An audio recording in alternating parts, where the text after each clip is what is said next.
So the frontal lobe is particularly vulnerable to lack of sleep. So, and we all have experienced this, right? You have one poor night of sleep and the next day it's like mood is, not as good, or it's harder to think clearly, to make decisions, to be, really every aspect of our thinking and health gets affected by that, but particularly those higher order functions in the frontal lobe.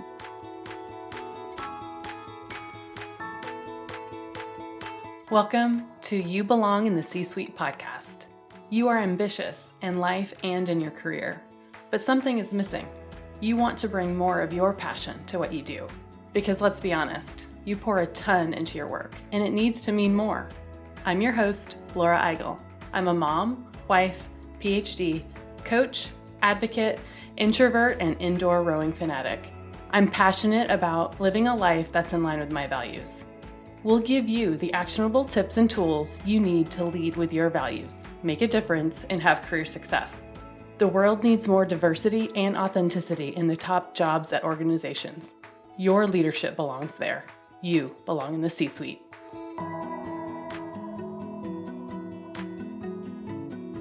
What gets you up in the morning?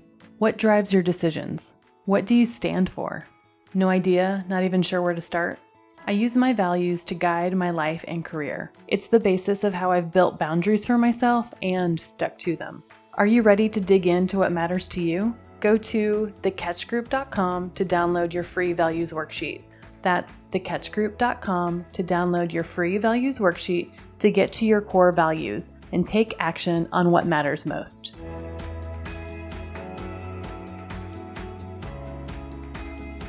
Welcome to this week's episode of the You Belong in the C-Suite podcast. I cannot be happier to introduce you to this week's guest, Julie Fratantoni. Julie Fratantoni is Head of Research Integration and Partnerships at the Center at Brain Health at the University of Texas at Dallas.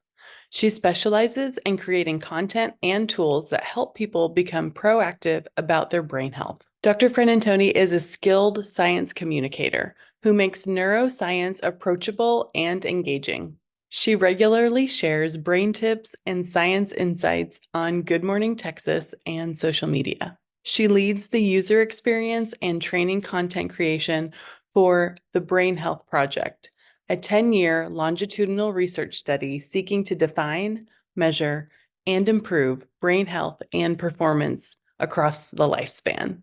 She leverages behavioral science to facilitate the adoption of brain healthy habits for the development and design of online brain health dashboard and mobile app where participants access assessments, coaching, and training.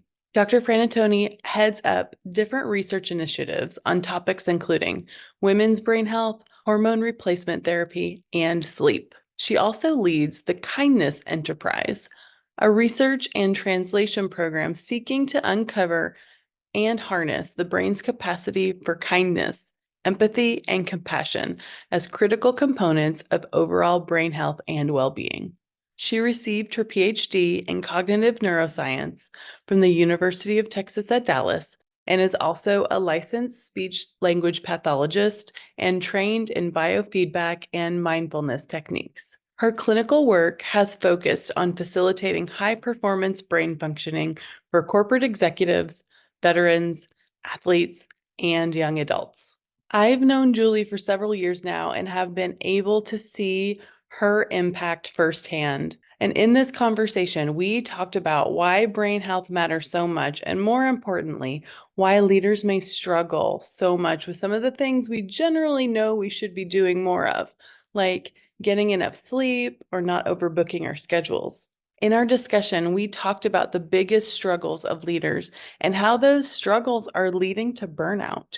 We also talked about actionable things that you can do to create small steps towards a healthier brain function, which will help you in and out of work. By utilizing some of the behaviors that Julie talks about, you can more consistently make better decisions, be a better strategic thinker, and most importantly, model these behaviors for your health and for the health of your team. Julie models these brain healthy behaviors so well. This is a regular thing that we do in our last catch up. Instead of jumping on yet another Zoom call in back-to-back meetings, we met up to take a walk. We got to catch up, move our bodies, and also be outside on a gorgeous day. So in this conversation, Julie will give you so many examples for how you can start incorporating brain healthy activities into your day, and I am challenging you to pick the one that resonates with you most. Don't forget to follow her on LinkedIn and Instagram, where she shares science-backed and motivational content. Let's get started.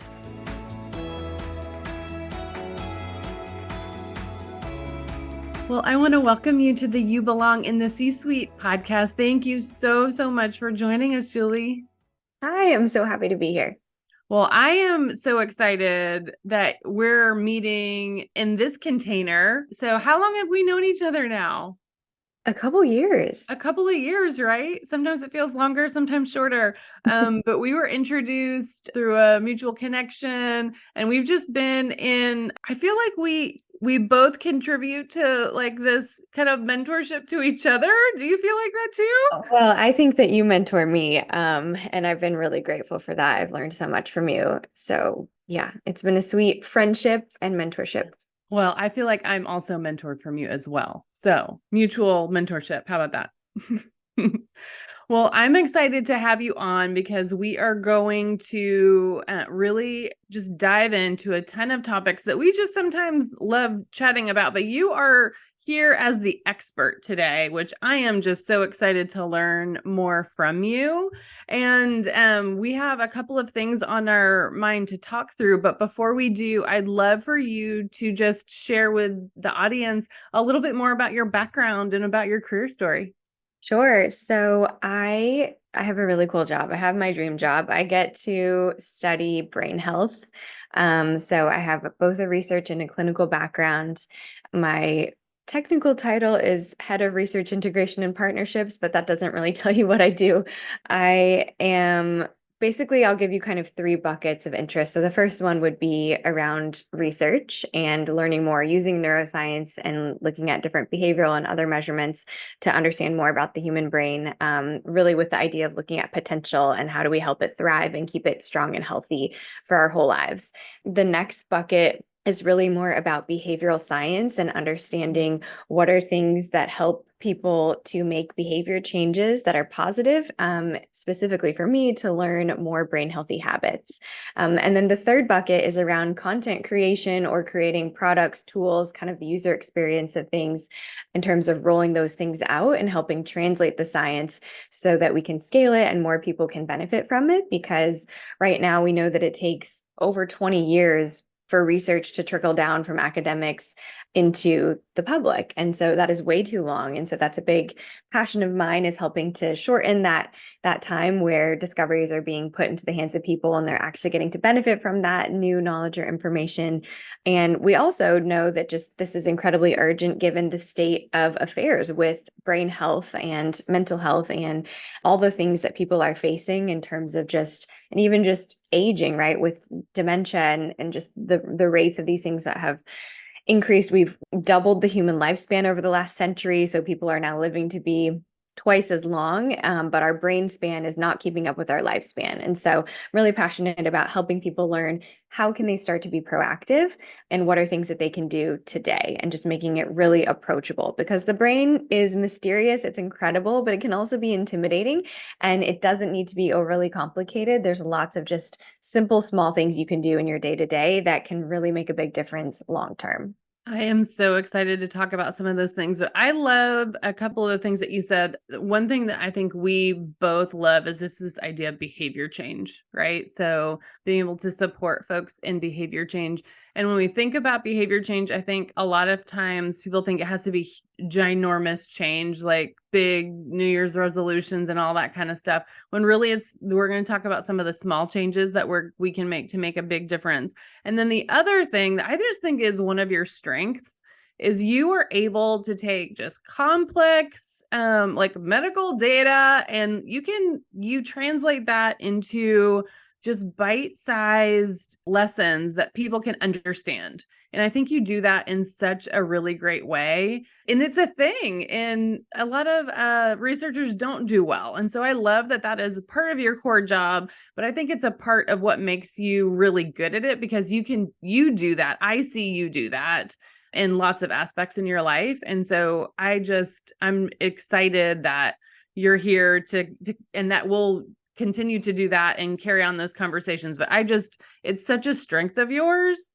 And the way that you even described it, I don't know, does it justice. And so I love that about you, but also it's a big strength. So I'm excited. I love following you on Instagram because I learn like so much from you. You have a really amazing newsletter that you've started as well. And so we'll link all of that stuff in the show notes so that people can continue learning from you and your thought leadership. Thank you so much for saying that. It really has been, it's so much fun. And that's where, that sweet intersection between skill and like enjoying it, where it doesn't really feel like work. And it's just, and for me too, kind of getting to combine just creativity into that and writing. I always just loved writing as a kid. And so anyway, yeah, this field of science communication has just blown my mind and been so fun to dive into that and truly seeing that as if no one can understand it, then it's not going to do as much good. And so really wanting to help other scientists as well that I work with to be able to do more and more of that.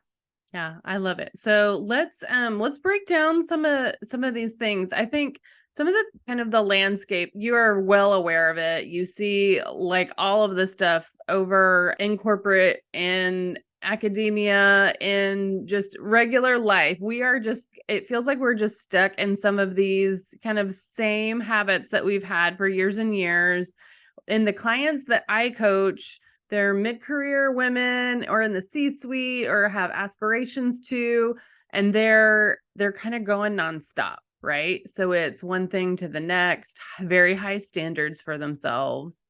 Sometimes we think about, the links to perfectionism, sometimes some anxiety, but they're doing all the things, have high aspirations, and oftentimes they do that at the sacrifice of their own health, their own mental well-being. And I think it's really hard to see how deep we are in it. So often by the time they get to me, they're like, "Oh, I want to prevent burnout." And then upon, talking to them, they are in the thick of it and they just don't realize it. So I'd love to talk to you today about just this idea of constantly being on, constantly extending our days, like the need to be productive and effective like 100% of the time.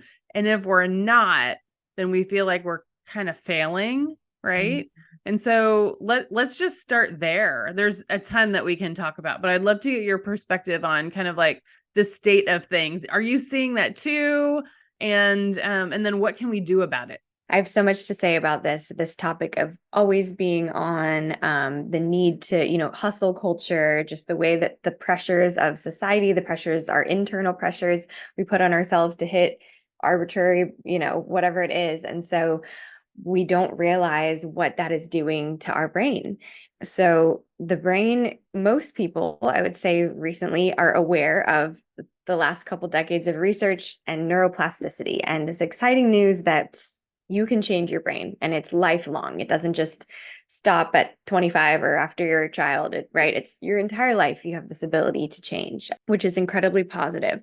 However, there is a caveat to that in that in order for neuroplasticity to occur, you have to rest. So that's why taking breaks and sleep are so important to learning. That's why, we'll give the advice. The best thing you can do instead of staying up all night cramming, studying for a test is actually to get a full night's sleep, right? Study what you can. And then as you sleep, that locks in and consolidates into longer term memory. Same thing for even just during the day, just meetings that you have, conversations, events, all of those, again, you're not going to remember them if you're just going back to back to back, one thing to the next, to the next, to the next, and you never have a pause in between to actually let everything soak in. And so a big recommendation that we give to everyone is to take little brain breaks throughout the day. They can be as short as just 2 minutes, but we say, 5 minutes is great. 5 minutes is all it takes. And you can actually proactively schedule those throughout your day. So in between meetings, or schedule a meeting to start at 10:05 instead of starting right at 10 o'clock. Just so you have that buffer for yourself. Not only will that help you to remember what just happened, because you can sort of have that space to process it, you can then prepare for what's ahead. It's also going to decrease stress, decrease cortisol levels, which is so important for long-term brain health. And then giving your brain a break, like truly a break. And so we'll talk about in just a second, what is a brain break? What is not a brain break? Because I think there's a lot of confusion around that, or a lot of people think they're taking a brain break, but they're actually not, is to capitalize on the aha moments. So a lot of times you ask people, what I think one symptom of burnout is just like, not only are you lacking in mental energy and mental clarity, but there's just no like spark, right? Like it's like I'm out of ideas. Like it's just everything becomes just dull and difficult. And so I think so anyway, when I usually ask people like, when do you have your best ideas? Or I'll ask you, when are your aha moments? I feel like I have them during walks when I'm outside. Yeah. Yeah. I think Yeah. that's very easy. You're That yeah. disconnected, you're not Yeah. actively doing something, you're just taking a walk. And so other common ones that I hear a lot are like in the shower, or when I'm, on a run, or Mm. about to fall asleep, or when I'm driving, right? It's like these times when you're disengaged, you're not adding an input, but you're letting your mind wander, you're letting yourself kind of daydream. And that's a network. The network that's activated when you're doing that is called the default mode network. And it's sometimes called the imagination network. And this network is what puts together information in new ways when you allow it to wander. Now, this network doesn't come online when you're actively trying to solve a problem, or if you're listening to a podcast, or if you're having a conversation, or if you're scrolling on social media. If you're doing all those things, you're adding input. So your brain is actually having to work to process that. So anyway, so that's just another benefit of brain breaks. Not only are you going to help with the stress and the burnout and the mental energy, but you're also going to increase things like creative problem solving and new ideas, which is so helpful and important for all the other things we're trying to manage as well. So let's talk about what a brain break is and isn't. So a lot of people will think like, oh, I just need to like take a break for a second, and then we immediately get on our phone. Or as Yeah. soon as a meeting ends, or as soon as we're in between something, or if I'm waiting in line, and that's another thing, is like boredom is nearly extinct, and we need boredom. It's so important. We need to learn how to disengage, how to just take a step back and just rest and unplug, and not have constant input. That's something that I think the invention of technology has made it much harder for us to do, because we have to fight the urge to be entertained all the time. Mm. That's a whole other soapbox that I could get onto, but back to this. So we grab our phones, right? And so scrolling on social media, checking your email, shopping online, watching YouTube videos, none of those things are a brain break. It might be a break in that you're switching it up from what you're, the task that you're working on, but it doesn't actually give your brain the rest that it needs. So a really simple way of defining a brain break is to disconnect from people and technology. And so Mm. when you're able to do that, so even like, going to, say you walk down the hall to the kitchen to get a glass of water, that's a great brain break. But then if you're chatting with your coworker in there, that's not a brain break. It has a great social benefit, so there's nothing wrong with that. But just to kind of have a true, clear understanding of like really what a break is, that's really important. So really disengaging. And so other examples, we said taking a walk, even just standing up, turning to look out the window, changing position. You could do maybe some gentle stretching, or people will sometimes say like, I'll fold laundry, something kind of mindless that's just like really doesn't require any thought, and that you can daydream with safely. And Mm. so those are good examples. And I think a lot of people will say, oh, like binging a TV show. People sometimes think like, oh, I just have had the hardest week, and so Saturday, like I'm just gonna binge a show. And it may feel like your body's resting because you're just laying on the couch, but TV and shows are really stimulating in terms of processing a lot of information. Things are so fast paced. Used to be the average shot, like screen length shot, was like, it used to be like 30 seconds, and now it's like 3 seconds. It's like jump cut Mm. to new. Just the pace of things is just faster and faster. And then it's really emotionally stimulating as well. So just know that from a cognitive processing and emotional standpoint, it's not giving your brain a break in that sense. So just know that you still want to give your brain that time where you're not adding input. Oh my goodness. So many good things that you just mentioned. Just this idea that how you described it, a brain break is tapping into this default network. I love that terminology. And then my introvertness loved hearing taking a break from people and technology. But yeah, that's hard. I feel like my mind is always going and going and going, and I'm always like thinking about the next thing. And I love that this idea that I can go into a default network that somehow gave me like almost permission to like my mind is doing something that's going to be more productive than all of the other things on my list. Does that make sense? Yes. And it just gave me a visual kind of like mode to strive for. Exactly. It's seeing the break not as, oh gosh, I'm not going to be productive. It's seeing it as I'm actually going to be more productive because I'm going to have increased mental energy. I'm going to have fresher ideas. And it's going to help me do the things I need to do. And not just for today and right now, you will feel an immediate benefit, but to really think long term of taking care of your brain, these are those small changes I was talking about that then long term really help. I love it. So, how many brain breaks should we shoot for as we start to build this behavior change?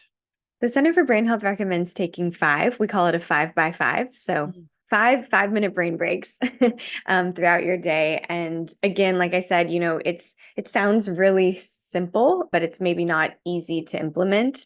At least in the beginning for people that are really used to just go, go, go. You really have to schedule it in and it's going to feel counterintuitive, or they'll be like, I can't just sit here for 5 minutes and do nothing. And so know that you can start with 30 seconds. You can start with 1 minute. You can set a timer and then you just work your way up. But I think that's something that, people find really hard in the beginning and then they begin to crave it. Mm. Another one that we recommend is just when you're driving or if you have a commute or in between, tasks throughout your day, to just not have the radio or any music on, driving in silence. And that's another one that people will at first kind of have this visceral reaction to, but then when they try it, they're like, now, like, I love having nothing on in the car. It just is such a great reset. So I think for people to, yeah, just experiment with it and see kind of like when do they fit into your day, but then also it's not just going to happen. You really have to be intentional about prioritizing those for yourself. So yeah, I would say start with one brain break today. Start easy, ramp up, and then as you get the hang of it, see where they fit and see where it gets the most benefit for you.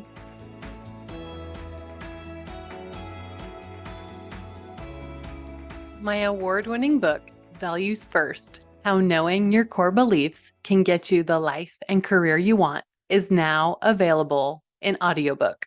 Since the book released just last year, the biggest question that I've gotten from readers is it available in audiobook? In this book, you'll get to hear my most pivotal career stories and some of the successes of my clients as you learn about the Values First framework and how you can take action on your life and career. The audiobook is narrated by me, so if you love this podcast, you'll love the audiobook. Values First: How Knowing Your Core Beliefs Can Get You the Life and Career You Want is now available on Audible and iTunes.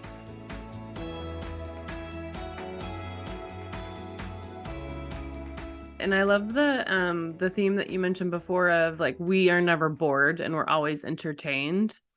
And I think back like in my childhood, like pre all of this stuff, like our kids are like, you didn't have iPads? What? I'm like, yeah, no, we didn't. And so I remember just like those were the most fun days that like you made up a game or you went on an adventure or a walk with your friend or you were riding bikes like half the day. And we don't do that anymore because we're just so connected. And so so how can we get more to this default network? I love it. And I think it's a really great thing that we can all do for at least a couple of minutes a day. I love that. Okay. So already getting to some good actions. So can you break down a little bit more to just about how else we can really kind of work it feels like all of this stuff like it's just so overwhelming. So instead of like going against the currents, like, is there anything else that we can do as we are thinking throughout our day? Like, how can we work like with our brain and not against it. Like how does that work, and are there things that we can talk through in this kind of general theme of increased knowledge that will benefit us about our brain? So I love giving this analogy when you think about the brain when it comes to leadership and kind of these really important functions like planning, organization, decision making, judgment, problem solving, emotional regulation. All of these are driven by the frontal lobe, your prefrontal cortex. And so your frontal lobe has frontal networks that extend throughout the rest of the brain, but the prefrontal cortex is this part of the brain that makes us different than animals. This is what allows us to do all of those executive functions that I mentioned. So you can kind of think of your frontal lobe like the brain CEO, right? It's the leader, it's commanding, it's helping to drive these higher order thinking abilities. And so our frontal lobe is very vulnerable. It's the last part of the brain to finish developing. We see that in the mid to late 20s. And then it's the first part of the brain to start to decline. And we see that around age 40.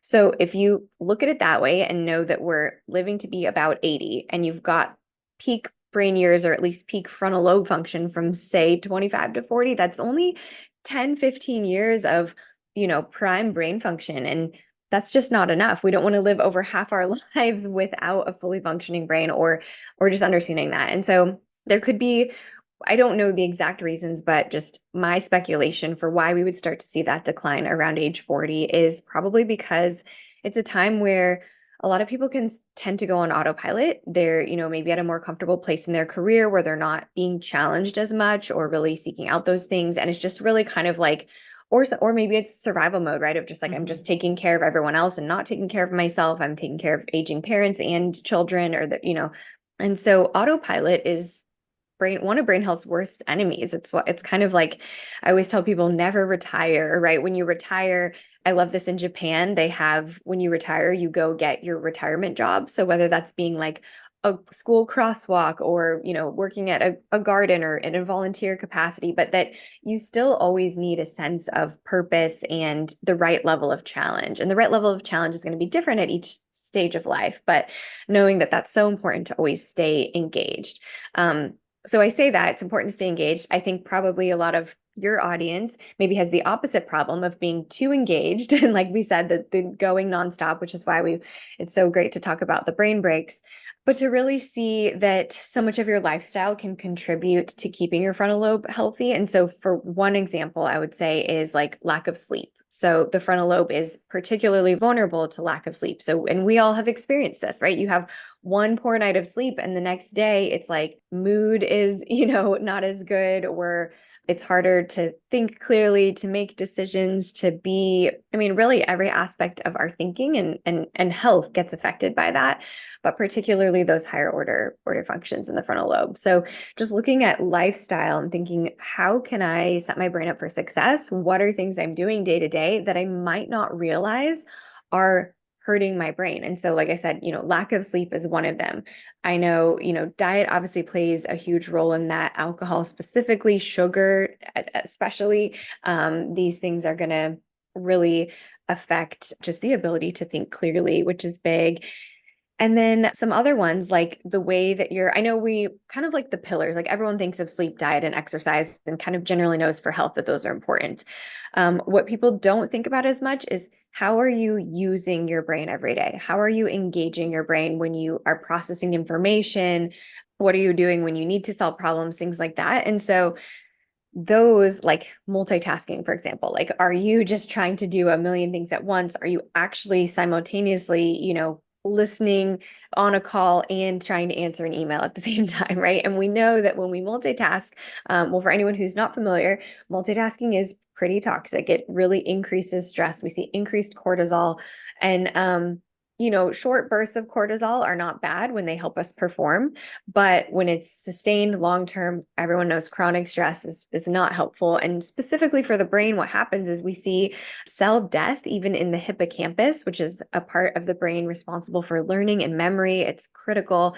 We see your amygdala can become overactive, so emotional regulation, making you more at risk for things like anxiety and depression. So we know stress is or chronic stress is quote unquote bad, but I don't know that we always take the next step to see what it's actually doing to brain function and how it's changing and affecting specific structures of the brain, and then how that affects our mood and our behavior.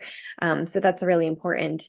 So when you are multitasking, you're adding stress to your brain. And so you think that you're being more productive because you're trying to get more done at once, but you're actually making more errors. It actually takes you longer than if you were to just do single tasking or sequential tasking. And then you've got to go back and fix those errors. So know that if you want, accuracy and speed, you want to do things one thing at a time. And that's also going to help alleviate stress. So that's one way that you can kind of engage with your day or engage with information in a way that's going to be a little bit brain healthier, and is a way that is very culturally normal and acceptable. And people used to put on their resume, I'm good at multitasking.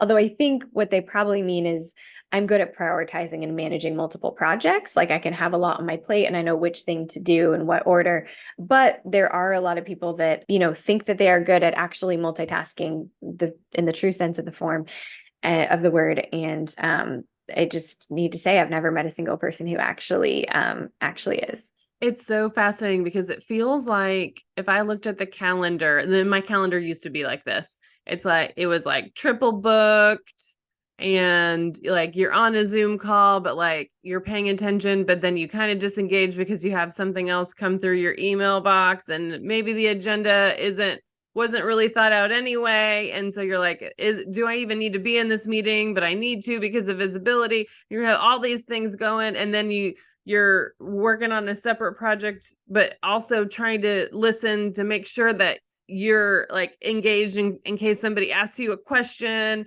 And that's, I think people do it all the time.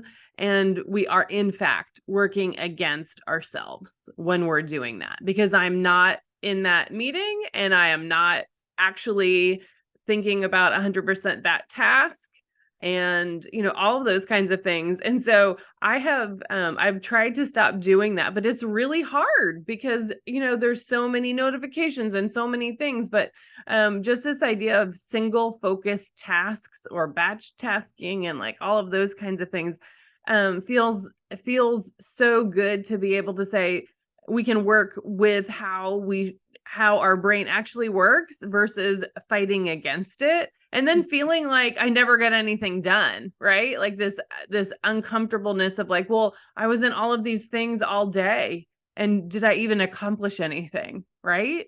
It's that feeling of like literally I was busy all day and I didn't get anything done. And so Yeah. it's almost like same with the brain breaks. It's like give yourself permission to do one thing at a time and know that that's working with your brain and not against it, because your brain cannot do two different goal-directed activities at the same time. And so instead you're just switching back and forth very quickly, and that is what adds a lot of the stress.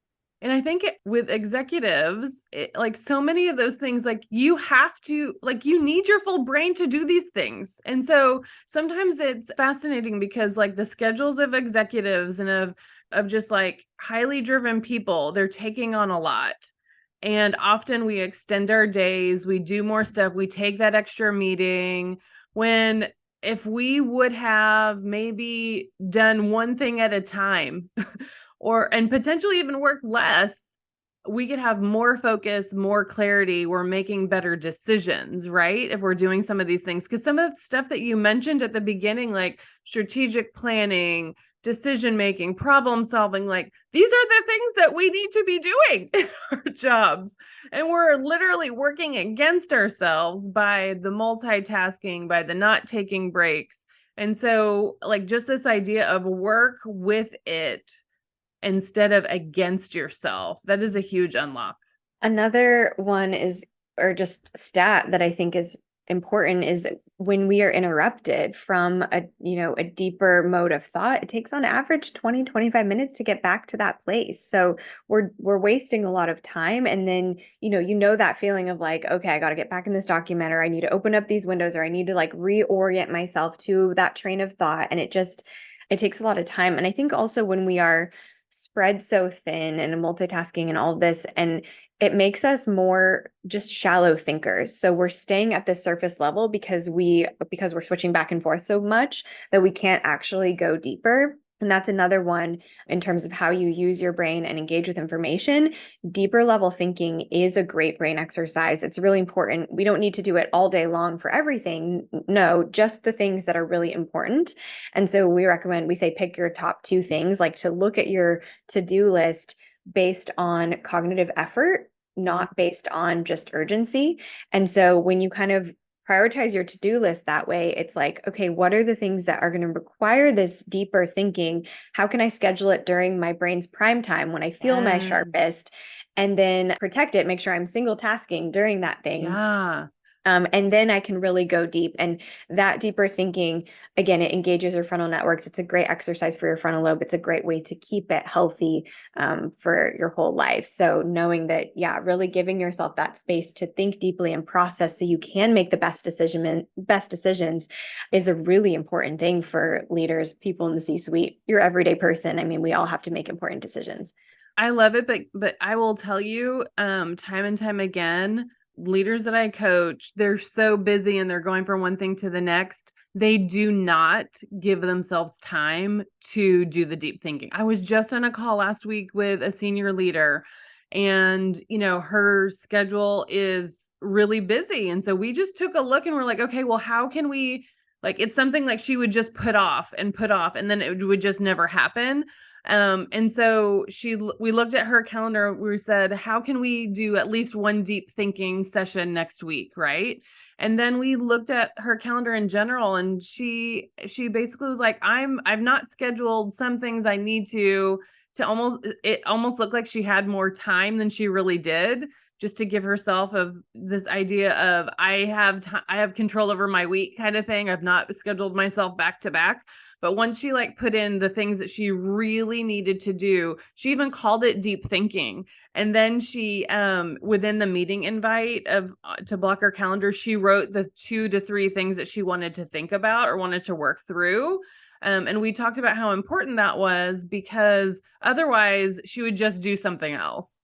So we said, how do you protect the couple of minutes before so that you can actually get into that deep thinking? And to your point too, what is the best time to do it? So she knew that if it was too late in the day, she would be depleted by that time. So that idea of cognitive load, cognitive effort is really important, but just the intentionality of scheduling time to do deep thinking and reflection, I think, is just so important.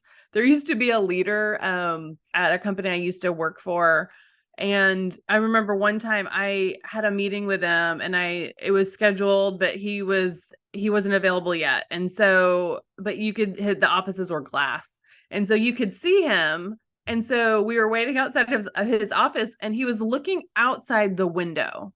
He was just looking outside the window, and we were like, is he listening to a call? Is he like, what's happening?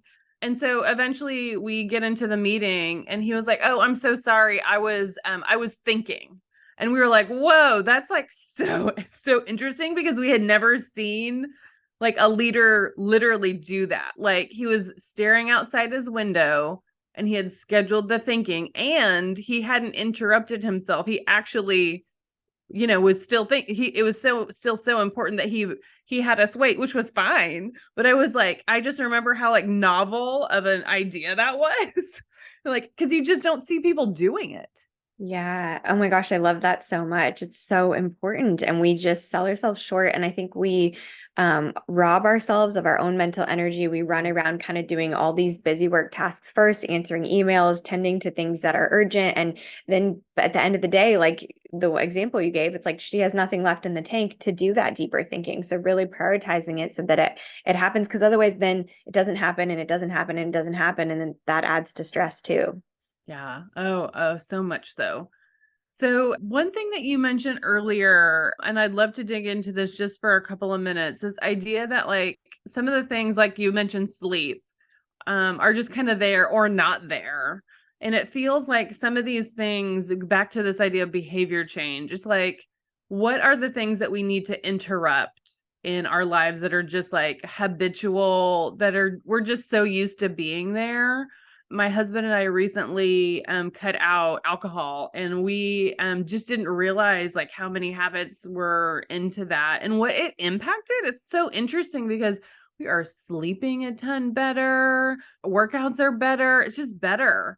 And I feel like I'm drinking more water because of it. Like there's so many benefits to all this kind of stuff.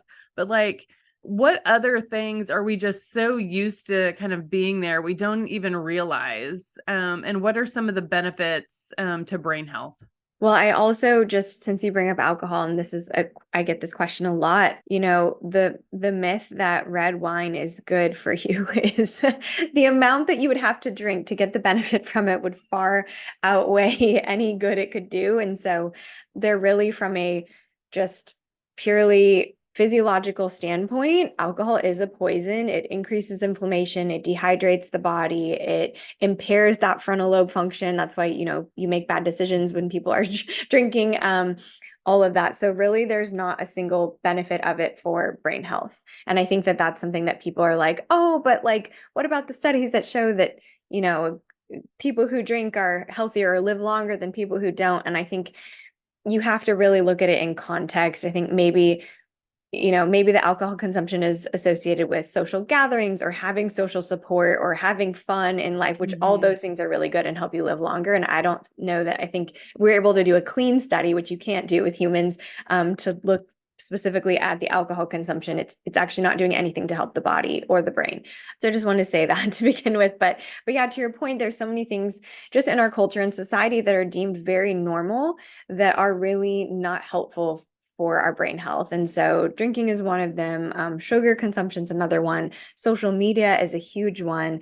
And it's like, because it's in the air that we breathe, like we're so used to it that it's our baseline. And so, it's a neat experiment, like with alcohol or social media, to try, like, go a day without it, go a week without it, go a month without it, try and notice how you feel. And don't do it as like, you also have to look at it as not like I'm depriving myself of this, like, oh, I'm not going to have that. It's not that. It's like, I want to see, like, it's an experiment. It's be your own science experiment. It's like, I want to know how I function best. It's about building awareness for what your body needs, and everyone is different. So, to really see, like, how do I feel when I don't have this present, and to notice. And if you feel better, then you can at least know, like, okay, this social media is contributing this much to my anxiety or my depression or my stress or, my lack of sleep because I was staying up late to be on screens. And so I think just it's also related.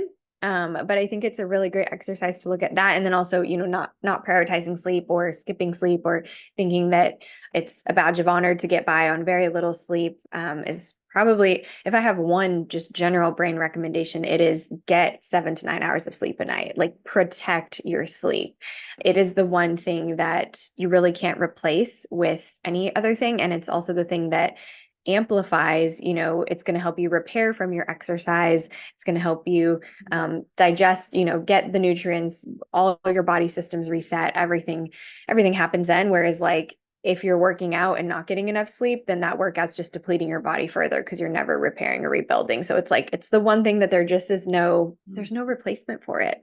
Yeah. I love what you said. You don't know a baseline without it. Like, wow, that stuck with me. You don't know a baseline without it.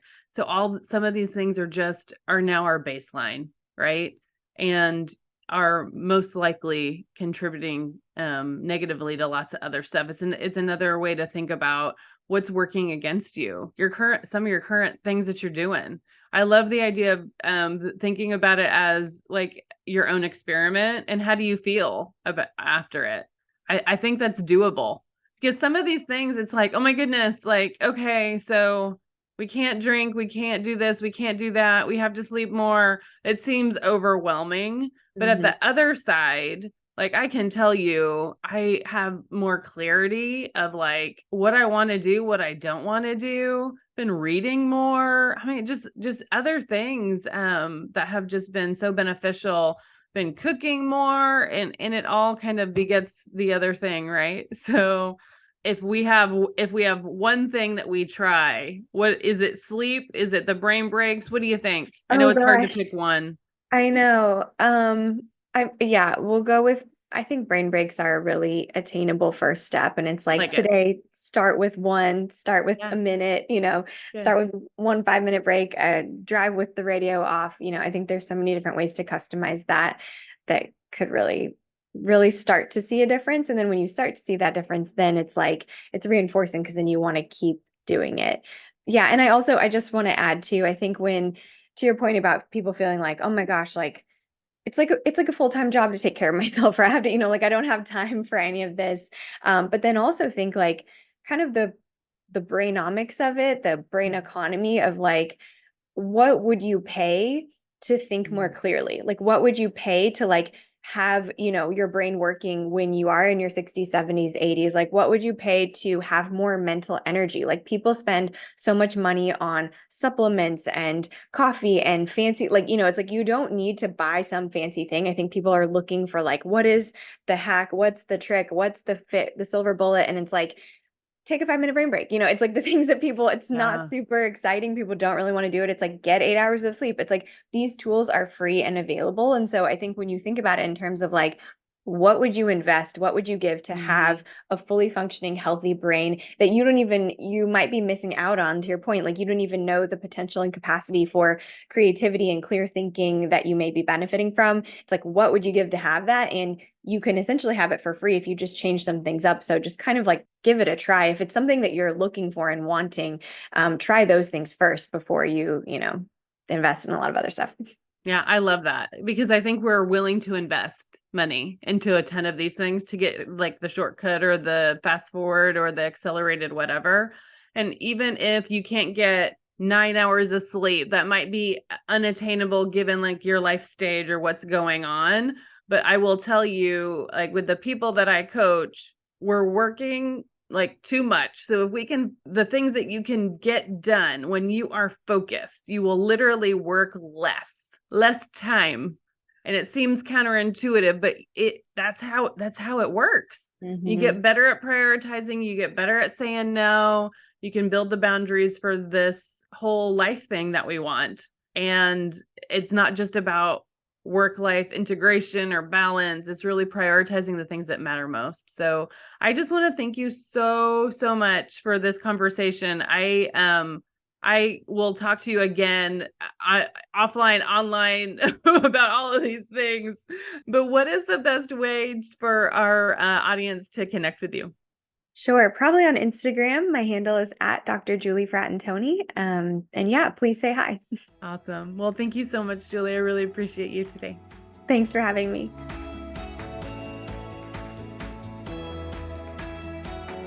I want to thank you so much for listening to the You Belong in the C-Suite podcast. If you are enjoying this content, please remember to rate and review on Apple Podcasts. By leaving a review, you are helping others find this content. We will be featuring 5-star reviews on air in upcoming episodes. Editing and support for the podcast is done by S&E Podcast Management. To get more tips and tools to help you live a life guided by your values, go to thecatchgroup.com. Keep your boundaries and take care.